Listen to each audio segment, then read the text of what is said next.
Welcome সবাইকে। আগের ভিডিওতে আমরা দেখে নিয়েছিলাম ইংরেজি alphabet, capital letter, small letter, vowel, consonant, semi vowels, word, syllable এবং সেন্টেন্স সম্পর্কে। সেন্টেন্স সম্পর্কে আমাদের বেসিক আইডিয়া হয়েছিল।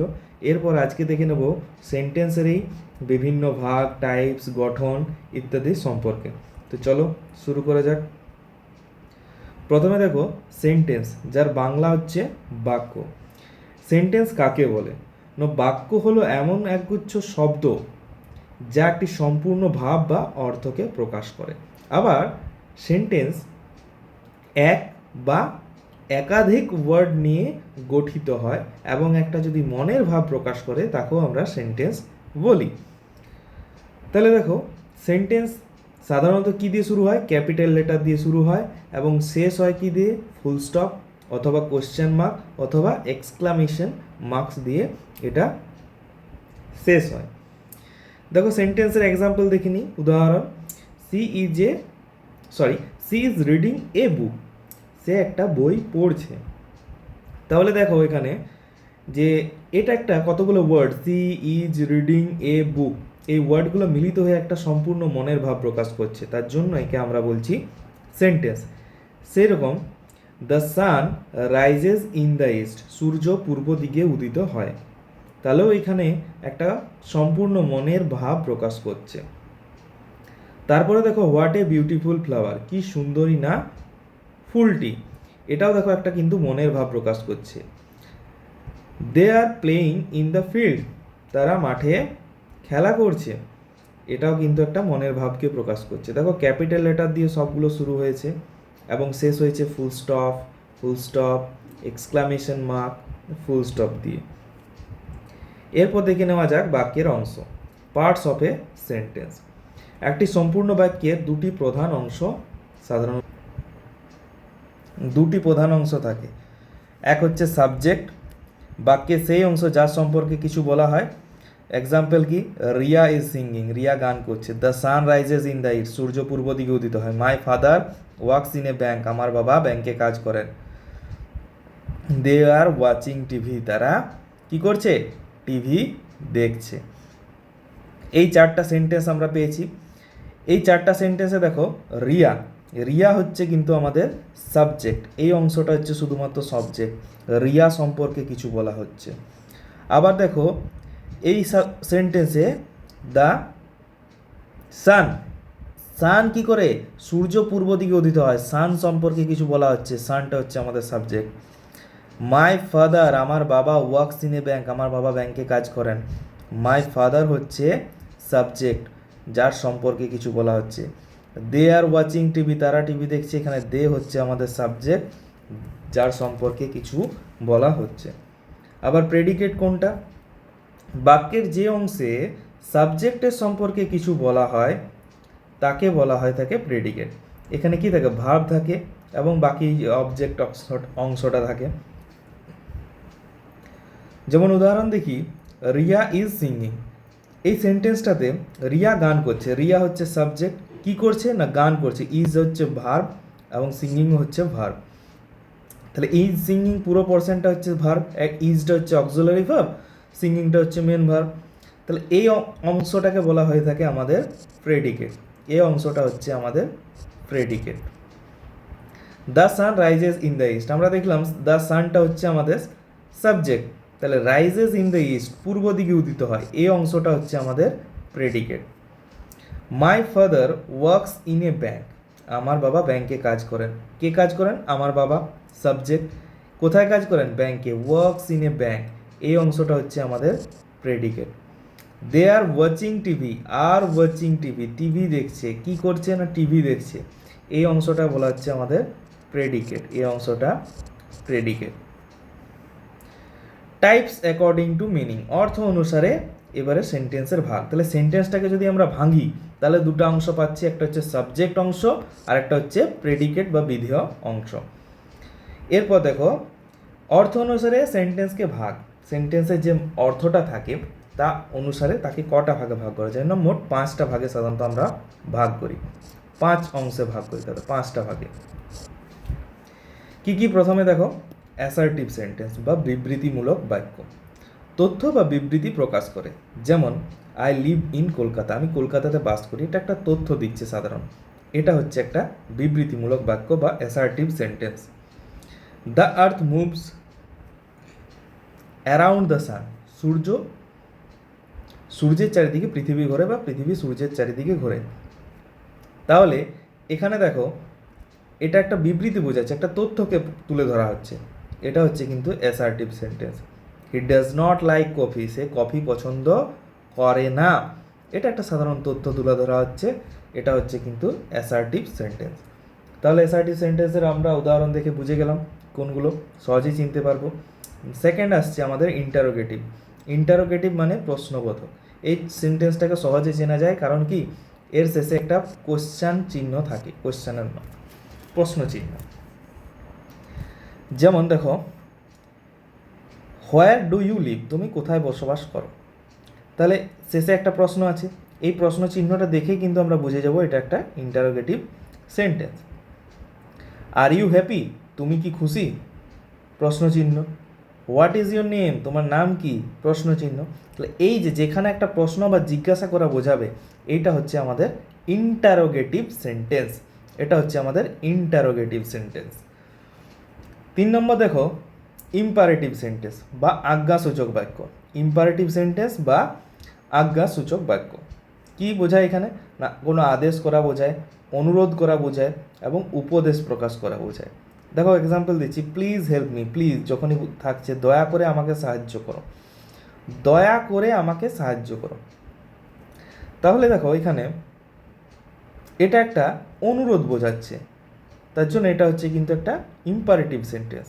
ওপেন দ্য ডোর, যদি কাউকে অর্ডার করো যে ওপেন, শিক্ষক মহাশয় ছাত্রদিকে বলছে দরজাটা খোলো, তাহলে সেক্ষেত্রে কী হবে, এটা একটা আদেশ বোঝাচ্ছে।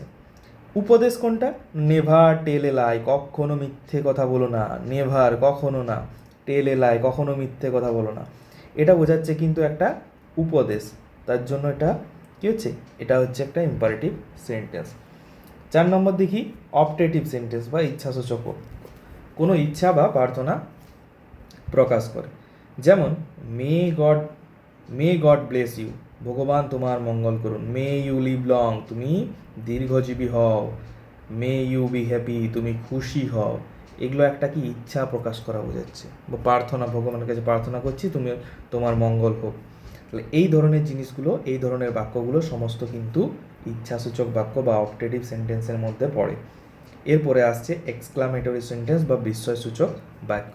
এক্সক্লামেটরি সেন্টেন্সকেও সহজে চেনা যায় কোশ্চেন, প্রশ্নবোধক বাক্যের মতোই। এখানে কি থাকবে, এক্সক্লামেশন মার্ক থাকবে, এখানে একটা এক্সক্লামেশন মার্ক থাকবে শেষে সাধারণত। এরপর দেখো, যেমন এটা কি করে, এক্সক্লামেটিভ বিস্ময় মানে কি, কোনো অবাক হওয়া বোঝায়, কোনো আবেগকে প্রকাশ করে। দেখো এক্সাম্পল কি, হুরে উই ওন দ্য ম্যাচ, এটা সচরাচর আমরা ব্যবহার করি, কি মজা আমরা ম্যাচটা জিতে গেছি। আল্লাহ হি ইজ ডেড, হতাশ হয়ে বলছি, হতাশ সে হয় মৃত, এটা একটা দুঃখ প্রকাশ করছে, এটা একটা আবেগ প্রকাশ করছে, তার এটা হচ্ছে বিস্ময়সূচক বাক্য। How beautiful the bird is, কত সুন্দরী না পাখিটা, এটা একটা অবাক হওয়ার কথা বলছি আমরা, বিস্ময় প্রকাশ করছি, কেন বিস্ময় চিহ্ন থাকবে, এবং এটাকেও বলা হয়ে থাকবে এক্সক্লামেটরি সেন্টেন্স। তাহলে এই দেখুন 3 রকমের একটা উদাহরণ আমরা পেয়ে গেলাম বিস্ময়সূচক বাক্যের। এরপর টাইপস অ্যাকর্ডিং টু স্ট্রাকচার, গঠন অনুসারে আমাদের বাক্যের ভাগ।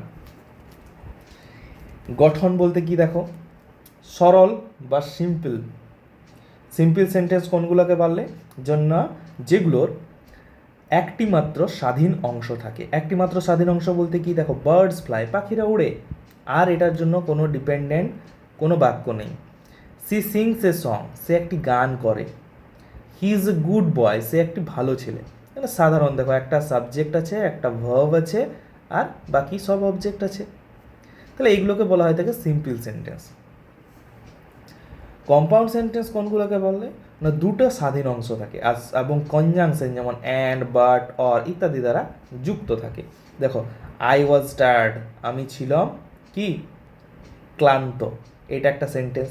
বাট কিন্তু আই ফিনিশড মাই ওয়ার্ক, এটাও একটা কিন্তু সেন্টেন্স বোঝাচ্ছে। দুটোকে যদি আলাদা আলাদা করে লিখি, দুটো কিন্তু একটা আলাদা সেন্টেন্সকে প্রকাশ করবে, এই জন্য এটাকে বলা হয় কম্পাউন্ড সেন্টেন্স। যৌগিক, দুটো বাক্য একসঙ্গে যুক্ত আছে, সাধারণত বাট, অ্যান্ড এবং অর দ্বারাই যুক্ত হয়। যেমন হি স্টাডিড হার্ড, সে কঠিন পরিশ্রম করেছে। অ্যান্ড এবং হি পাস্ট, এবং সে পাস করেছে। Go home or stay here, বাড়ি যাও অথবা এখানে থাকো, এটা হচ্ছে একটা কম্পাউন্ড সেন্টেন্স। গো হোমটাও আলাদা একটা অংশ, স্টে হেয়ারটাও আলাদা অংশ, এটাও দুটো স্বাধীন বাক্য। এদেরকে অর দ্বারা যুক্ত করা হয়েছে, অর কনজাংশন দ্বারা, এটা হচ্ছে কম্পাউন্ড সেন্টেন্স। আরেকটা সেন্টেন্স টাইপ হয় যেটা হচ্ছে কমপ্লেক্স সেন্টেন্স বা জটিল বাক্য। একটা স্বাধীন অংশ থাকে, এক বা একাধিক অধীনস্থ থাকে, মানে একটা মূল বাক্য থাকে, তার উপর কি ডিপেন্ডেন্ট আরেকটা অংশ থাকে। দেখো, আই স্টেড হোম, আমি বাড়িতে ছিলাম। বিকজ ইট ওয়াজ রেনিং, কারণ বৃষ্টি পড়ছিল। তাহলে দেখো, আমি বাড়িতে ছিলাম, এটা অংশ কী জন্য ছিলাম, কারণ বৃষ্টি পড়ছিল, এই অংশটা আমাদের কী হচ্ছে, এটার উপর ডিপেন্ড থাকছে। আবার দেখো, she smiled when she saw me, সে হাসলো যখন আমাকে সে দেখলো। হ্যাঁ, একটা লিঙ্কার আছে। ইফ ইউ ওয়ার্ক হার্ড, তুমি যদি কঠোর পরিশ্রম করো, ইউ উইল সাকসিড, তুমি যদি কঠোর পরিশ্রম করো তাহলে তুমি কি করবে, সফলতা পাবে। এটা হচ্ছে একটা কমপ্লেক্স বা জটিল বাক্য। কারণ কি, একটার উপর আরেকটা ডিপেন্ডেন্ট থাকে, একটা মূল বাক্য আছে, তার উপর আরেকটা বাক্য ডিপেন্ড করছে। তুমি সাকসেস হবে, কখন সাকসেস হবে, যদি তুমি কঠিন পরিশ্রম করো।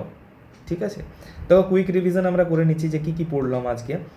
বাক্যের অংশ পার্টস অফ সেন্টেন্স কি, প্রধান হচ্ছে সাবজেক্ট এবং প্রেডিকেট। সাবজেক্টকে বলা হয় উদ্দেশ্য, যার সম্পর্কে বলা হয়, বাক্যে কে বা কি দ্বারা প্রশ্ন করলে হচ্ছে ভার্বকে। প্রেডিকেট কি, সাবজেক্ট সম্পর্কে যা কিছু বলা হয় ভার্ব সহ, সেটাই হচ্ছে আমাদের প্রেডিকেট। অর্থ অনুসারী বাক্য, অর্থ অনুযায়ী বাক্যকে কী ধরনের ভাগ করা যায়, অর্থ অনুযায়ী বাক্যকে 5 ভাগে ভাগ করা যায়।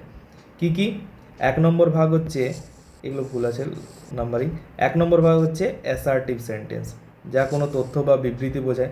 2 নম্বর ভাগ হচ্ছে ইন্টারোগেটিভ সেন্টেন্স, কোনো প্রশ্ন বা জিজ্ঞাসা করা বোঝায়।